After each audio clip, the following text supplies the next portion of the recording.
Olá pessoal, tudo bem com vocês? Sou o professor Joaquim Comini, sejam bem-vindos à nossa disciplina de Introdução ao Estudo do Direito. Agora teremos a nossa terceira videoaula da Unidade 2. Nesta aula, analisaremos a teoria dos círculos. Bem pessoal, e o que são essas teorias dos círculos? São teorias que foram criadas por diferentes autores, e o doutrinador Paulo Nader cita essas teorias dos círculos em seu livro. Vejamos o slide. A primeira teoria é a teoria dos círculos concêntricos de Jeremy Bentham, filósofo, jurista e um dos últimos iluministas.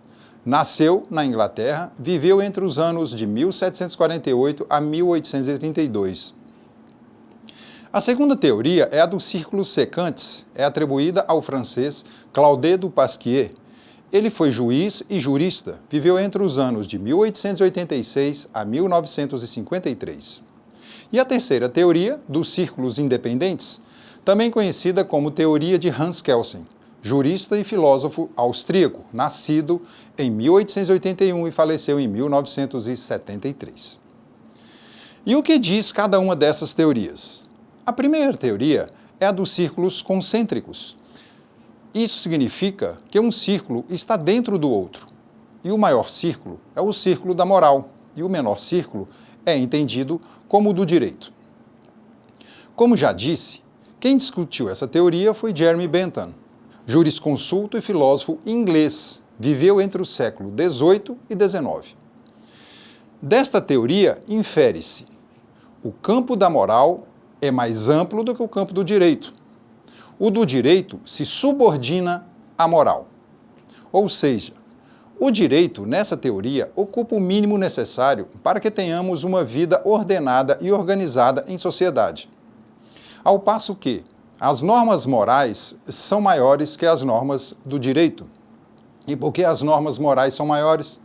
É porque nessa teoria o direito vai tratar somente do essencial. A título de exemplo, cito a seguinte situação. Será que o direito teria que se importar com quem se comporta mal em uma sala de cinema, em uma missa ou culto religioso, ou em uma reunião, deixando o seu celular tocar por várias vezes? Evidente que não. Nem hoje é assim. Diante de uma situação como essa, as regras morais se imperam. Os olhares de reprovação das pessoas incomodadas diz tudo. Por isso, essa teoria vê o direito como mínimo, como básico para regular a vida em sociedade. Mas é importante dizer aqui que essa teoria surgiu há mais de um século, quando as normas religiosas eram mais evidentes na sociedade, e o que facilitava e muito para a moral ser mais importante do que as normas do direito. Assim, essa teoria deixa claro que o direito não precisava tutelar certas situações, porque a moral já impunha suas regras. Mais um exemplo. À época que Jeremy Bentham escreveu essa teoria, uma moça solteira que ficasse grávida, sem ser casada, o direito não precisava impor nada, pois, moralmente, ela já estava condenada pelas regras morais da época. É claro que nessa época, essa moça solteira e grávida não tinha direito algum para pleitear um pedido de alimentos na justiça. Bem, para finalizar essa teoria, segundo Jeremy Bentham, tudo o que é do direito pertence ao campo da moral, e nem tudo que está no campo da moral pertence ao direito. Agora, veremos a segunda teoria, que é a teoria dos círculos secantes, do jurista e juiz francês Claude du Pasquier, que viveu entre os anos 1886 a 1953. Vejamos no slide sobre essa teoria. Esse aqui é o mesmo slide, pessoal. Só quero que vocês prestem atenção no círculo que está no canto superior direito. Esses círculos demonstram que existem pontos entre o direito e a moral, que se tocam, que estão no mesmo lugar, mas existem pontos que pertencem somente ao campo da moral ou somente ao campo do direito. Vendo a imagem, percebam que existe uma área que se toca, que é comum entre direito e moral, e outras duas que são independentes.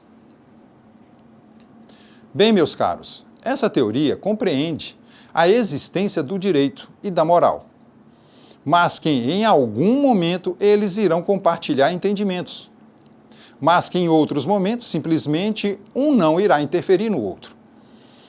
Prestem atenção neste exemplo. Aqui o direito impera, não cabe à moral decidir. Vejam, no direito temos os prazos processuais, em vários ramos, como no processo civil, processo penal e processo trabalhista. Bem, aqui vai o exemplo. Imaginemos uma pessoa que tem 15 dias de prazo para entrar com um recurso contra uma sentença que lhe foi desfavorável. Esse prazo, estipulado pela lei processual, diz respeito tão somente ao campo do direito. Aqui nada cabe à moral decidir. Outro exemplo. O prazo estipulado pelo juiz para que alguém pague uma dívida sob pena de ter seus bens penhorados. Caso não pague, no prazo estipulado, pergunto a vocês, o que a moral tem a ver com esse prazo determinado pela justiça para que o devedor pague sua dívida? Absolutamente nada, pois são questões processuais que cabem somente ao direito, que nada tem a ver com as normas morais. Compreenderam, meus caros? Seguindo, esse raciocínio da independência entre direito e moral, cito novamente o exemplo já comentado anteriormente. Será que o direito teria que se importar com quem se comporta mal em uma sala de cinema ou em uma missa ou culto religioso, deixando o seu celular tocar por várias vezes sem se importar com os demais presentes? É claro que não. Perceberam, meus caros, a independência entre a atuação do direito e da moral na sociedade? Pessoal, disse para vocês esses dois exemplos que são distintos, cada um cabendo a seu campo. Bem, agora veremos um caso, um exemplo em que afeta tanto a norma moral quanto a normas de direito. Por exemplo, um filho que assassina o pai ou a mãe, ou ambos, para receber sua herança. Vejam, aqui temos uma situação que afeta tanto a moral como o direito. Afeta a moral porque, afinal, um filho assassinar o pai não é moral. Fere fortemente as regras morais de qualquer sociedade. E quanto ao direito? Bem, no campo do direito, o filho assassino será punido pelo crime que cometeu.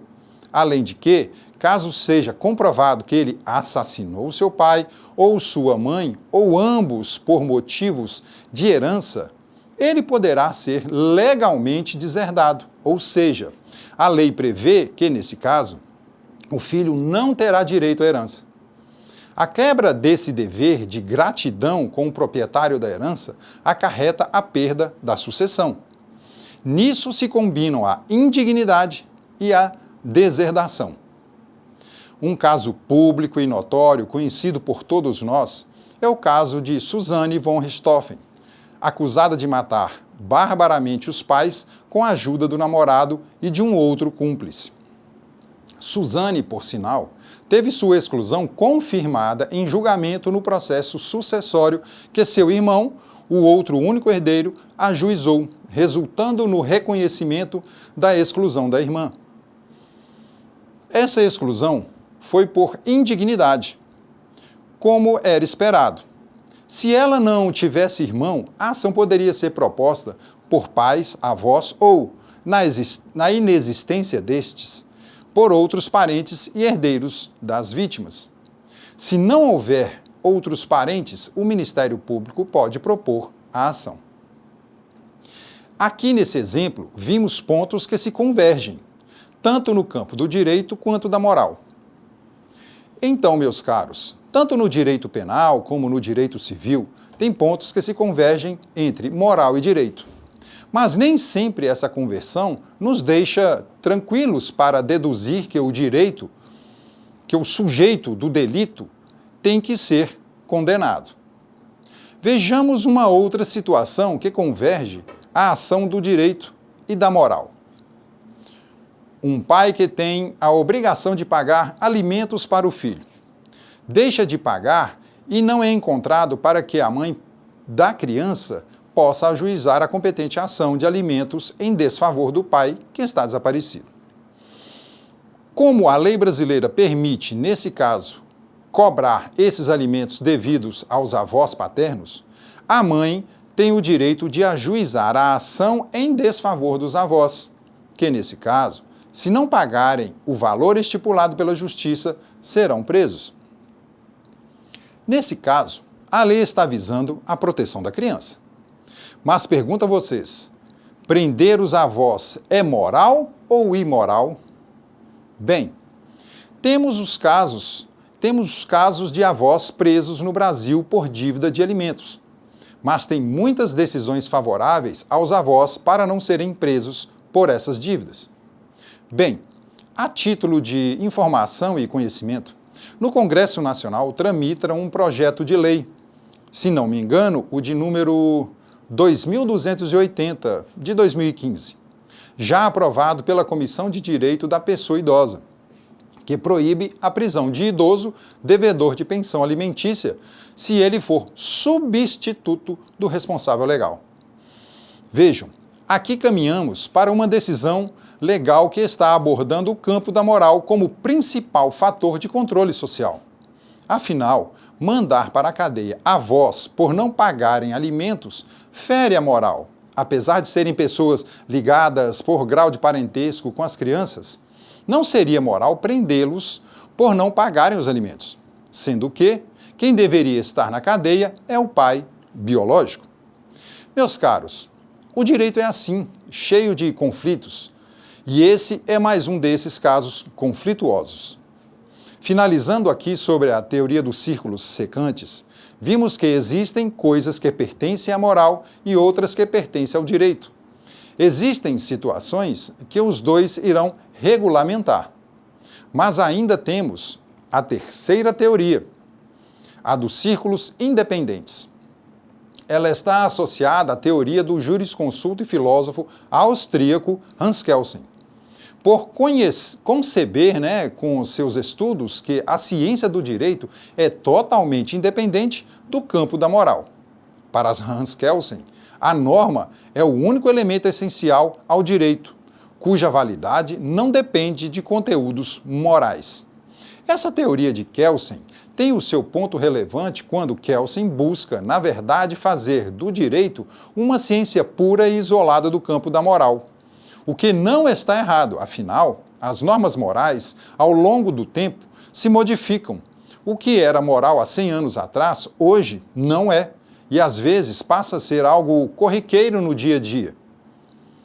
Por isso que Hans Kelsen, quando escreveu a teoria pura do direito, estava buscando nos mostrar que o direito é uma ciência independente da moral, o que também não está errado. Finalizando, então, sobre essa teoria de Hans Kelsen, o que é importante compreender é que Kelsen procurou fazer do direito uma ciência única, independente da moral. Então, meus caros, diante dessas três situações, a dos círculos secantes é o que mais se adequa à realidade vivida em uma sociedade. Afinal, não devemos ser controlados somente por regras morais, como está previsto na teoria dos círculos concêntricos. Ou dizer que as normas legais são 100% independentes das regras morais, como visto na teoria pura do direito. Assim, a teoria dos círculos secantes é a teoria do bom senso, que busca um equilíbrio entre o direito e a moral para a vida em sociedade. Meus prezados, finalizo aqui a nossa terceira videoaula da unidade 2, que teve como tema a teoria dos círculos de Jeremy Bentham, de Du Pasquier e a visão de Hans Kelsen sobre a teoria pura do direito. Espero que tenham compreendido. Caso tenham dúvidas, podemos tirá-las no nosso chat. Fico por aqui. Essa foi a nossa terceira videoaula da unidade 2. Sou o professor Joaquim Comini. Aguardo vocês em nossa próxima videoaula de Introdução ao Estudo do Direito. Um grande abraço.